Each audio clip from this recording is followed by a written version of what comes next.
For anyone dealing with grief or a challenging time in their life.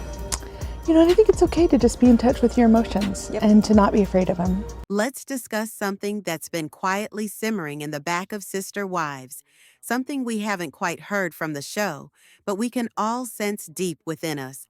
Robyn is at the center of a lot of the family drama.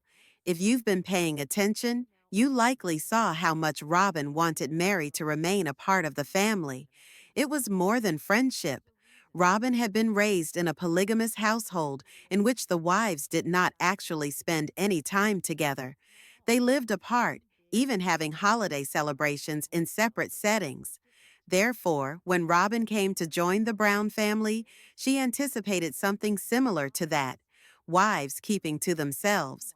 But what she actually found was a group of women who had raised their children together, worked together, and behaved as one big family.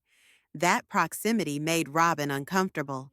She frequently describes the time in Las Vegas as a beautiful season. But the other wives, Janelle, Christine, and Mary, recall it as the period when things began to disintegrate. That is when Robyn and her children gradually began to distance themselves from the rest. Her desire to keep Mary near makes more sense when you consider it. Mary was already disdained by Kody, didn't make much drama, and continued to help support the family financially. Robyn did not desire equal relationships with the other wives. She desired ones where she could dominate. Christine, however, was assertive, contented, and close to Kody. That probably made Robyn envious, and most fans think Robyn secretly helped Christine get pushed out. But with Janelle, that was not the case. Robyn never was quite able to dominate her. Janelle was intelligent, level-headed, and always concerned about what was in best interest for the entire family. She did not vie for attention or play emotional manipulations. But even she started to feel left out, especially when Robyn got her dream house and Janelle was left struggling. That felt like a deep betrayal. Still, Janelle didn't argue. She made smart, quiet moves. Remember when she asked about Mary's legal divorce and Robyn's marriage to Kody? That wasn't small talk. She was pointing out how the power in the family was shifting. Robyn didn't know how to respond. Janelle was guarded in her words, but no one who heard her was in doubt as to what she meant. And then there was the RV episode. Janelle opted to reside in an RV, not out of necessity, but because she was capable and would not beg for space or funds. That RV illustrated the extent to which things had become unfair. While Robyn was comfortable and well supported, Janelle existed on a simple level, by choice. It was her way of letting him know she was not going to be pushed aside. Robyn desired sister wives who would not question her, but Janelle and Christine were not those women. And now here's the end product of all these subtle decisions, jealousies, and changing allegiances, a family disintegrating before our eyes. The damage didn't come from one brutal act. It came incrementally, through favoritism, omission, and emotional withdrawal. And now the cracks are no longer avoidable, because they're all out in the open. While Robyn was living in her big house, Janelle decided to reside in an RV out on Coyote Pass, just to keep herself working towards her dream of having her own home. Her humility and simplistic way of life brought out Kody and Robyn's priorities in a new light. Remember that little incident with a luggage wreck? The look of satisfaction on Janelle's face was all the answer when needed. It was a small win, but a significant one. She also had a knack of reminding Mary of what was real now, exactly how to coax her into playing along when she was needed to. To Robyn, Mary was not a harmless ex, but the measuring stick against which Robyn measured her own success. And naturally, money had its part to play in all this as well. Robyn may feel she won, but come on, was Kody the catch? The other wives have apparently made their choice loud and clear. They're finished, and for a person like Robyn who appears to feed on being the chosen one, that must hurt. Let's discuss the ego trip Kody led Robin on and why it's done so much harm. Being the chosen one provided Robin with more than mere bragging rights. It was an outright confidence builder. Lastly, she wasn't merely some person's second or third choice. She was the wife. But this is the thing, Robin did not necessarily want the entire big family lifestyle on a day-to-day basis. She enjoyed the notion of a cohesive family, of course, but ideally when it was for her own benefit. You know, Christmas cards, family announcements, TLC filming days. But in real life, it was just Robin, her children, and Kody, everybody else, was in the background noise category. There was even consideration at one time that Robin offered to be a surrogate for Mary. Sounds altruistic, doesn't it? But some think that she only did this knowing that Kody would never go along with it, whether she floated it past him beforehand or just used it as a storyline. One thing seems pretty clear. There was never a real chance that Robin was going to carry Mary's baby. And deep down, maybe Mary even knew it was all for show. Okay, now let's change gears and discuss cash and why Kody and Robin shouldn't get a dime from the older kids or the OG3 wives. Because honestly, it's ridiculous. So Kody's now whining that Janelle, Christine, and Mary aren't contributing money-wise to Robin's two youngest children. Give me a break. Provide one good reason why they should. One, they've already done more than their share. And in the meantime, Robin and Kody are sitting on a pile of things they could sell. Things were that bad. I mean, there's artwork, trinkets, and knickknacks. Kody's expensive watch collection, Robin's stacks of high-end jewelry, and don't even get me started on her notorious doll hoard. Yes, dolls, box after box of them. And here's the kicker, when they sold off part of the Coyote Pass land. That cash came mainly from the family fund. Yep, that means Janelle and Mary paid into it. Robin and Kody not so much, but when the money came in, guess who benefited the most? So no, don't come knocking on Janelle or Christine's door, asking for help with your bills. They've already sacrificed plenty, and don't forget Isabel's surgery story. Christine got to take their daughter for a major procedure without Kody. The doctors and nurses kept reassuring her, "Your dad will be here soon." And Christine had to explain gently, "He's not gonna be here." It broke her heart. Isabel needed her daddy. Christine, she did just fine, but Isabel, she was worth better, and Kody didn't contribute a single penny toward that surgery. So why should anyone sympathize with him now? Christine even had to go to court just to have him make consistent child support payments on Truly. And those older children, let's not forget they worked long hours on that show before Robin's children even existed. And what did they receive in return? Not a lot. You want to talk about who's stepping up to support Truly? That would be Christine and David acting like responsible, caring adults. Meanwhile, Kody still acts like the world owes him something, simply because he's Kody Brown. It's time Kody woke up, put his foot down, and began to behave like a grown man. Perhaps he could begin by assisting Robin in reining in her spending sprees, because heaven forbid those dolls aren't going to pay the mortgage. But rather than this, he leans on everybody else, particularly the women he dumped to clean up after him. Unbelievable. You know what really doesn't sit right with folks? My Achilles heel is my kids. I'm gonna be super emotional when it comes to my kids. It's just that one place that just gets me every time. Kody and Robin claiming they're struggling to support their two youngest kids while living in $1 million home and handing out expensive jewelry to everyone. Like it's candy, really. If you can swing a luxury house, fancy toys, and yet another ATV surely paying for your own children shouldn't be a problem. But rather than examine their own mirrors, Kody and Robin are finger-pointing at everyone else, blaming the family for the kids' isolation. Come on, they've been pushing Saul and Ari away from the rest of the family for years, and now suddenly it's everybody else's job to fix that gap.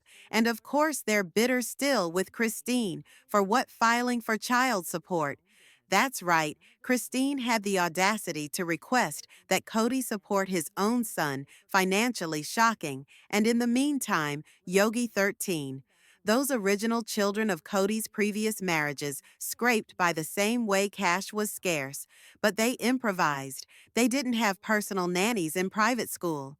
Like Saul and Ari, who've gotten to live off the luxuries of being on television, are portrayed as the victims. Now, let's not forget how Kody spins it all. He's always got a reason why it's not his fault. But when Sister Wives ends, which it likely will, after the next season, it'll be interesting to see how he and Robin manage to maintain that high-flying lifestyle. Spoiler alert, Christine, Janelle, and Mary all have income. Now, they've created their own businesses, and none of their money is from Robin's kids. They're independent, and that's more than you can say for Kody's situation right now. Let's keep it simple. Let's say you went back to one of your exes, you never legally wed, and asked them, "Hey, can you pay for the adopted kids I have with my current spouse?" That's the level of reasoning Kody is dealing with. It's ridiculous, and the children sacrifice their own dreams. No college, no wedding assistance, because Robin isn't getting the support from women. Kody essentially ran out of the household. It's the usual game of blame. Nothing's ever Kody's or Robin's fault. While that over here, Saul and Ari get to enjoy private education, the best medical care, mounds of toys, and all the adoration imaginable. Robin's older children designer purses, new vehicles, ballet lessons, pick any indulgence. Each has their own bedroom, and you can bet that swanky guest house belongs to Dayton and Aurora, two adults, who should be out earning their own keep by now. Put that in contrast with Christine, who had to take Kody to court just to get him to appear financially, for Truly or Savannah, who received nothing in high school. Isabel's zero assistance for her back surgery, something no parent should overlook, and most of Kody's sons, they pay their own college tuition by military service work or with assistance from their moms. Let's be real, the odd kids have been holding their own for decades. They raised Robin's kids too, without receiving anything in return. And Kody claims no gave Christine her down payment. First of all, Christine's house was her sanctuary. And second, Christine's already made it clear Kody won't be getting a dime from the sale. Good for her. The reality, none of the first wives owe Kody or Robin anything, and the adult children don't owe them a relationship either, particularly when it's obvious they're being used as emotional or financial pawns. And just when you think Kody can't get any lower along, comes the poignant moment after Garrison dies. You'd think that kind of tragedy would mellow anyone out, that perhaps there'd be some compassion or mercy between former spouses during a terrible loss. But no, Kody took their initial conversation after Garrison died as an opportunity to lash out at Janelle rather than grieving their son together. He blamed and attacked her bitter, cold, defensive well. "All you're doing is yelling at me," he snapped. "Yeah, I've got anger issues." And it was painful to watch. Janelle has never tried to interfere in Kody's relationship with the kids. She's respected his role as their father, even when he didn't deserve it, and she's carried herself with quiet strength, raising her kids without bitterness, without drama. Yet Kody still chose hostility. It told us more about him than it will ever tell us about her, even in the aftermath of losing his own son. Kody's response has been nothing short of appalling. Rather than taking that moment to reflect, be compassionate, or even simply behave like a decent human being, he's doubled down on entitlement, rage, and blame. No humility, no grace, no recognition of the suffering that others were enduring, particularly Janelle, the person most present for Garrison. What the audience witnessed was not merely a man grieving, it was a man completely absorbed in himself. The persona Kody had been wearing for all those years fully dropped, and in place of it something uglier than self-pity and resentment that would have otherwise been filled with grief and maturation. Let's Get Real Garrison's death ought to have been an awakening, a reboot, but Kody made it an extension of the same unhealthy cycle. He didn't ask himself how he could help his family. He blamed others, and Robin always, right there next to him, reflected that same energy. No responsibility, no learning, just more excuses. And that leads us to Janelle, tough, unflappable, and finished, when she expressed that she didn't want to ever deal with Kody again. That wasn't moment of angst drama, that was kaput whatever did happen. Most likely at the funeral of Garrison. They went so far past the line, there's no crossing back. There are even rumors circulating that Kody demanded a share of Garrison's inheritance. If that's even remotely possible, it's more than gross. Let's be crystal clear. Suicide is a multi-layered, heartbreaking tragedy. But it's also crystal clear that Kody's consistent rejection control and ace and descending, like, look at this. And we all know I've been exploring. Which M? I've been exploring that by M. Then gross, let's be crystal clear. Suicide is unclear with Clay, or with a calm word, receded. I've been like Clay. To I see if we see with C, and with clank can weed with class. With the way we Clay, I do, I with you. I was emotional unavailability of his kids, particularly. His sons were a factor in Garrison's anguish, and the manner in which he still blames Janelle Ho was the sole constant parent Garrison ever knew. That's not grief, that's narcissism, and the best part, Kody, all of it on live television, no attempt at all to appear kind, supportive, or even human, just raw bitterness. It was uncomfortable to watch. He didn't just reveal himself, he torched every remaining bridge on national TV. Now, let's discuss Kody's so-called shared expenses model. It's a scam, always has been. Kody makes it all seem like he's this responsible family guy, splitting bills equally. But that's not what happened. What he really meant was after the OG wife's children were adults or moved out, he was done with them. But Robin's children know such luck. He still expects the rest of the family to chip in and pay for those bills. The hypocrisy staggering when truly Isabel and Savannah were still children, still legally his responsibility. He was checked out emotionally and financially. But when it comes to Saul and Ari, all of a sudden, the duty too. The kids is gospel, and you can bet that Robin was never kept in the cold. Financially, when she joined the family, the Browns didn't merely take her in. They picked up her bills, her car insurance, food, even a roof for her head, all taken care of Kody.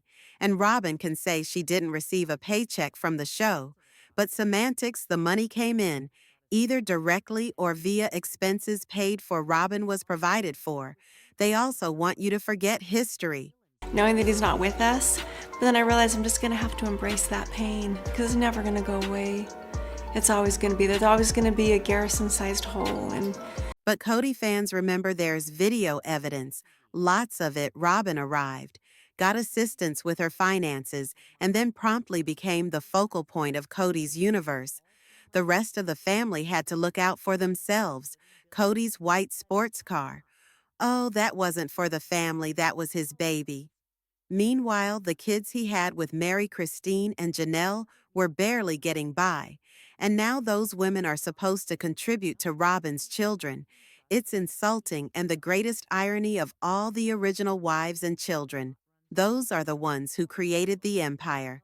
The fans came out to see them, not the reimagined family that Kody and Robin attempted to force us to accept. Fine, if Kody and Robin wish to live large, but don't cry for sympathy. Don't beg for handouts, and don't try to rewrite history because we all witnessed it transpire. Let's not act like Robin wasn't spoiled while the rest of the family was cruising around and broken down old vehicles. Robin was breezing through town in an almost new. You really think she paid for that herself? Please, someone was making those payments, and we all know it wasn't Robin. And what about the $30,000 supposedly stolen from the Jessup family that wasn't loose change, that was cash? Her ex-husband's family had to front her for credit card debt she kept under wraps. Consider this: hidden debts, another family footing the bill, and Robin entering the Brown family carrying baggage.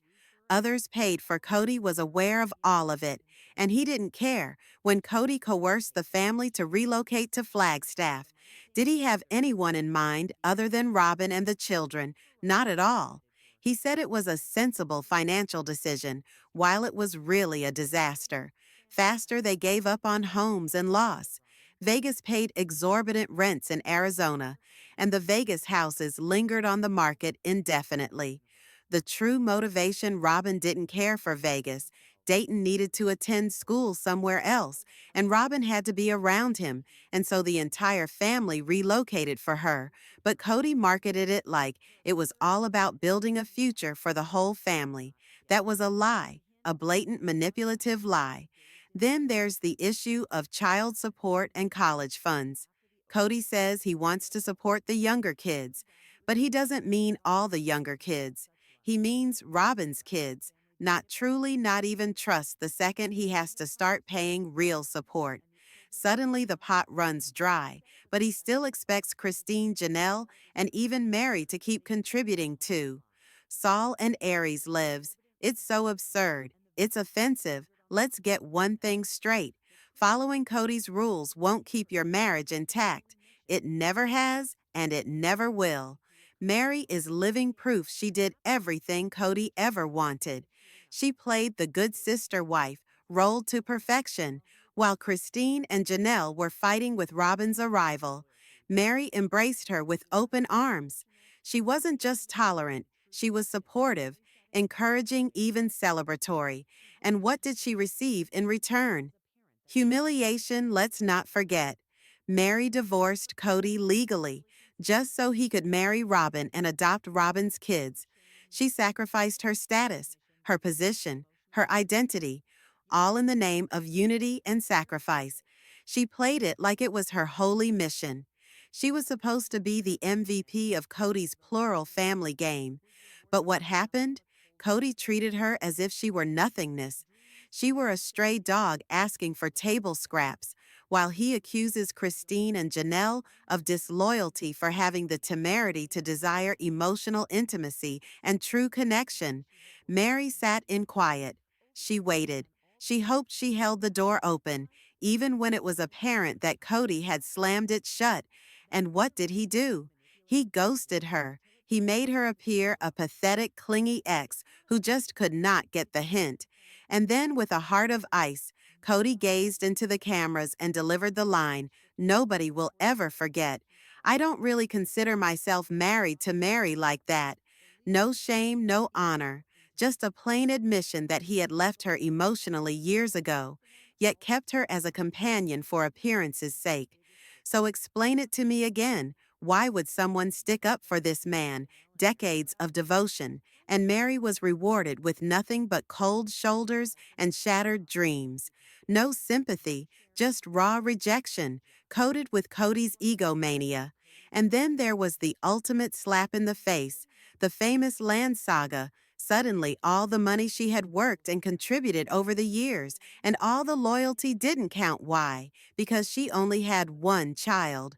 That's it. That was the reason Kody manipulated the reasoning until it broke again to serve Robin. It's not a family plan. It's a Robin plan. Always has been. There's no rhyme or reason to any of it, just constantly shifting. Rules according to whatever keeps Robin happy. Want proof? Robin's got it all. The legal marriage, emotional intimacy, the largest house, the sole access. And yet she's the one always crying on TV, like she's the biggest victim. She talks like polygamy. It was her dream. But while Christine, Janelle, and Mary were out here trying to make the plural family work, actually sharing a husband, Robin got the fantasy package. No sharing, no struggle, just front row seats to Kody's undivided attention. And then Kody has the gall to sit there and say, "I feel like I've been kicked out of my own club." Excuse me, what? He burned down the club he poured every last dollar into Robin's Ventures' garish overpriced baubles, gaudy art ventures, and whatever else occupied her time. He redefined all of the rules on the fly, and then once everyone finally left, he sulked in the ruins as if he's the injured party. No, Kody, you didn't get thrown out. You left first. Marry the good sister. Wife did it all by the book. She smiled, she supported, she actually relinquished her legal marriage so Kody could be married to Robin. She was the model, and what did she receive? Rejected, dismissed, thrown on the curb, and when she attempted to visit during after doing everything safety-wise, Robin still said no. Why it wouldn't be fair to the other sister wives? Oh, please, that wasn't about fairness. That was about power. Let's be real. Robin did not want Mary around. Never did that fairness argument was a handy fib when Kody eagerly co-signed.